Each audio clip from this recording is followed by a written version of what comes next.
gente! Pra quem não me conhece, eu sou a Bela, criadora do Bailarina Preparada, e hoje eu vou te trazer péssimas notícias. Te ensinaram muitas coisas erradas sobre o balé. Pois é, eu sei disso porque me ensinaram também e eu tenho certeza que você já acreditou em alguma dessas coisas. Por isso, hoje é um dia de abrir a sua cabeça, abrir o seu coração e a sua mente para aprender toda a verdade. E para saber de tudo isso, eu já vou pedir para você se inscrever aqui no canal, ativar o sininho das notificações para não perder nenhum vídeo, tá bom? Agora se prepara e vamos lá!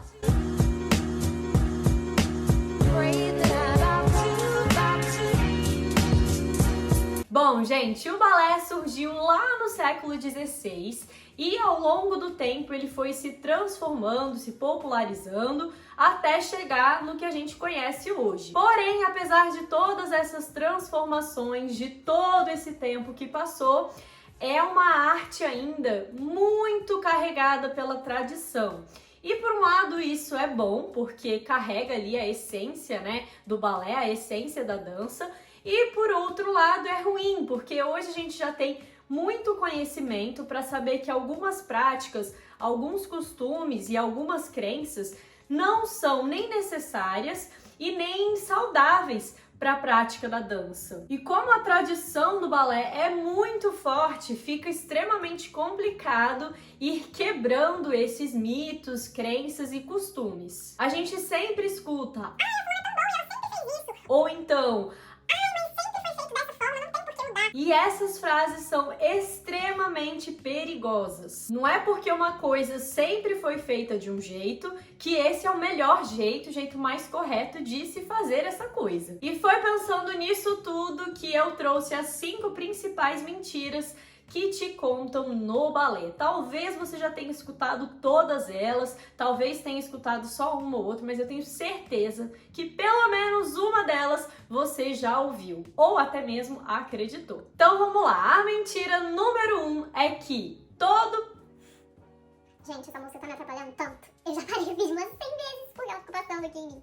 Ai meu Deus, vamos lá. A mentira número 1 é que todo pé de bailarina é ou vai ficar feio um dia. Gente, aquelas fotos que a gente vê por aí dos pés de bailarina, todo cheio de calo, cheio de machucado, de bolha e tudo mais, elas são nada mais, nada menos do que falta de cuidado. Mesmo para bailarinas profissionais em temporada de espetáculos, os pés não ficam daquele jeito se você cuida deles de uma forma ideal. É óbvio que nesse exemplo que eu dei, né, de bailarinas que usam a sapatilha de ponta 3, 4 horas por dia, todos os dias, a chance de se ter um machucado ali é muito maior. Mas não necessariamente isso vai acontecer. Quando você usa a sapatilha mais adequada para o seu pé, quando você sabe usar essa sapatilha, quando você prepara o seu pé da forma correta, quando você dá ferramentas para ele se recuperar depois das aulas,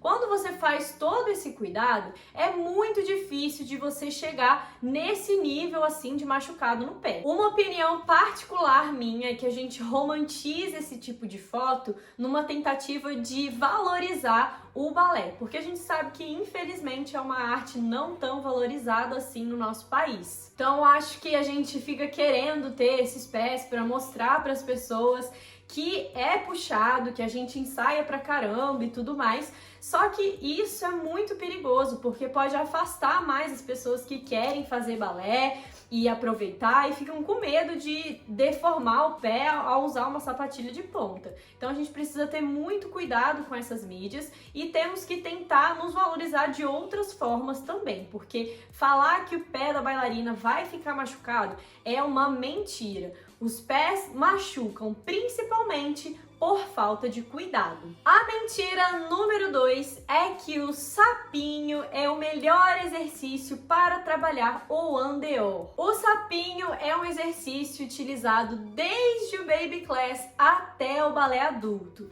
Em algum momento a gente realmente achou que esse exercício fosse eficiente para para melhorar a rotação externa e a flexibilidade da região do quadril. Porém, com o conhecimento que a gente tem hoje, a gente sabe que essa é uma posição que sobrecarrega bastante a articulação do quadril e até mesmo a articulação do joelho. E isso é um prato super cheio para as temidas lesões. Nas crianças, ele pode até gerar um resultado positivo de flexibilidade, mas esse resultado pode ter consequências muito negativas no futuro, porque são estruturas que estão começando ali a se formar. Então, depois de um tempo, você pode gerar uma sobrecarga tão grande que ocasiona problemas no quadril, displasias e etc. Em adultos, além da sobrecarga ser bem excessiva, o exercício tem pouquíssima eficiência, porque ele trabalha numa limitação óssea, que é muito difícil da gente mudar depois que a gente já é mais velha.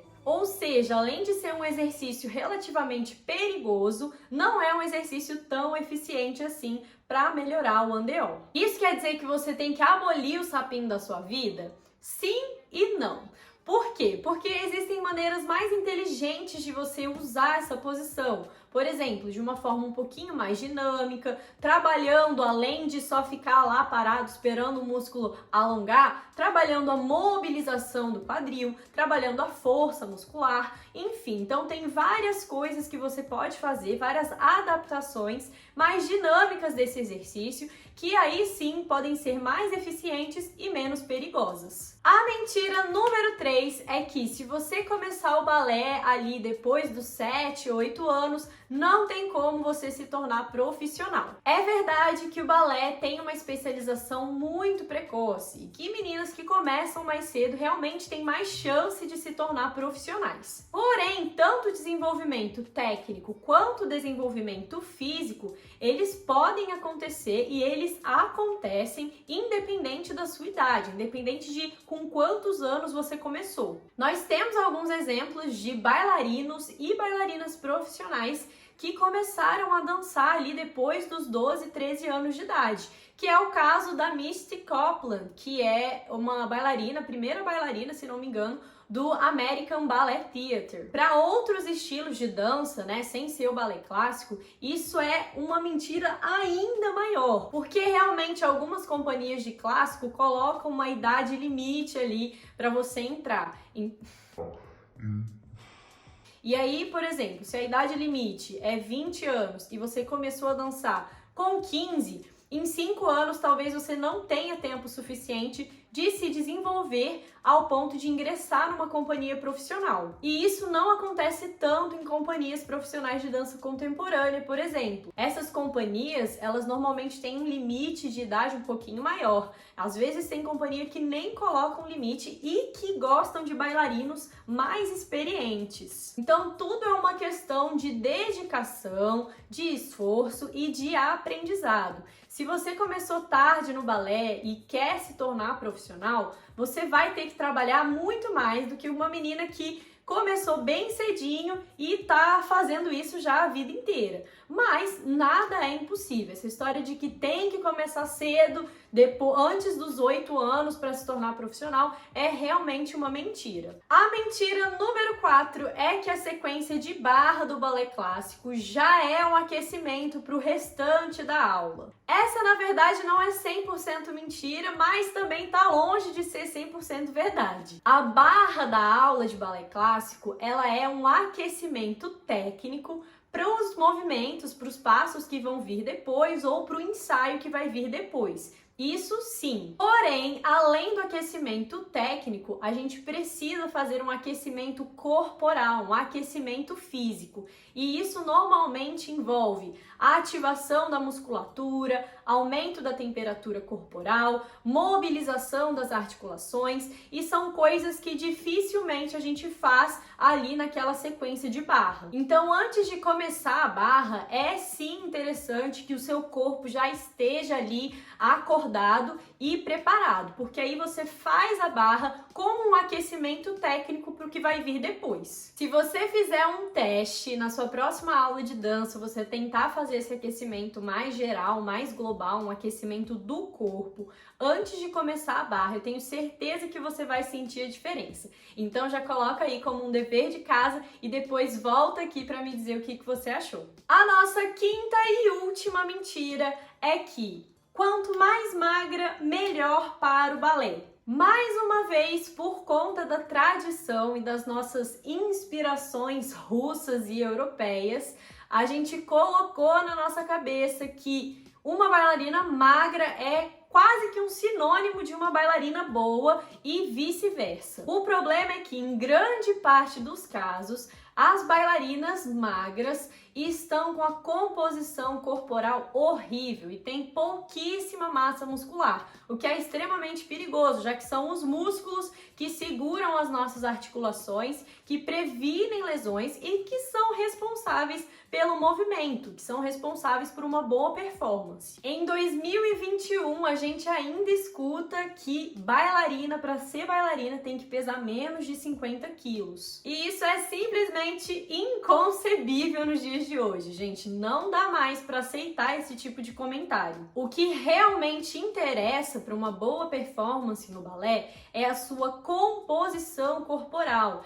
é o tanto de massa muscular que você vai ter para conseguir fazer os seus movimentos. Ter essa boa quantidade de massa muscular é o que realmente vai ser um diferencial na sua performance e não o seu peso na balança. Seu peso na balança não quer dizer absolutamente nada. Além disso, o corpo de nós, brasileiras, latinas, é extremamente diferente dos corpos das russas, das europeias. Então, a gente não pode ter o corpo delas como um padrão, já que nós somos naturalmente diferentes. A gente tem o quadril mais largo, as nossas coxas são já um pouco maiores, então não tem como a gente ficar se espelhando naquele padrão e tentando atingi-lo, sendo que não tem nada a ver com o nosso corpo. A gente não vai chegar naquele nível. E mais uma vez, a gente nem precisa chegar naquele nível para ser considerada uma boa bailarina. Bom, acho que com essas 5 mentiras já deu para perceber que tem muitos pontos que a gente precisa repensar quando a gente fala de dança, especialmente de balé clássico. Ainda tem muitos professores da velha guarda que vão querer me bater quando verem esse vídeo aqui, porque vão achar que eu tô falando abobrinha,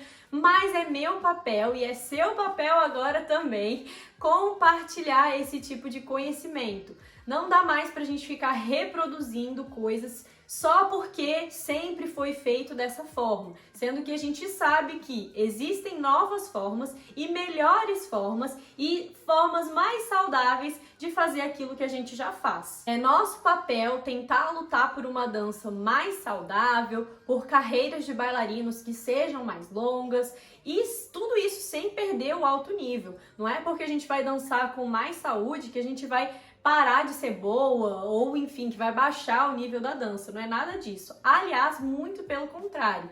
Essa consciência, esse cuidado, o acompanhamento multidisciplinar, os profissionais que estão envolvidos da saúde no meio da dança, eles estão aí para fazer o nível subir ainda mais. Só que tudo isso de uma forma segura e eficiente. E se você quer saber um pouquinho mais sobre essa abordagem multidisciplinar, sobre a saúde de bailarinos e essas coisas todas, eu vou deixar aqui linkado no card a playlist do podcast da Bailarina Preparada, que foi onde eu conversei com vários pesquisadores, cientistas da dança e a gente abordou temas muito importantes, então vale a pena demais conferir essa playlist. Por hoje é só, espero que você tenha gostado nesse vídeo. Se você gostou, dá o like, deixe seu comentário aqui embaixo e compartilhe ele com o máximo de pessoas que você puder, tá bom? Um beijo e até o próximo!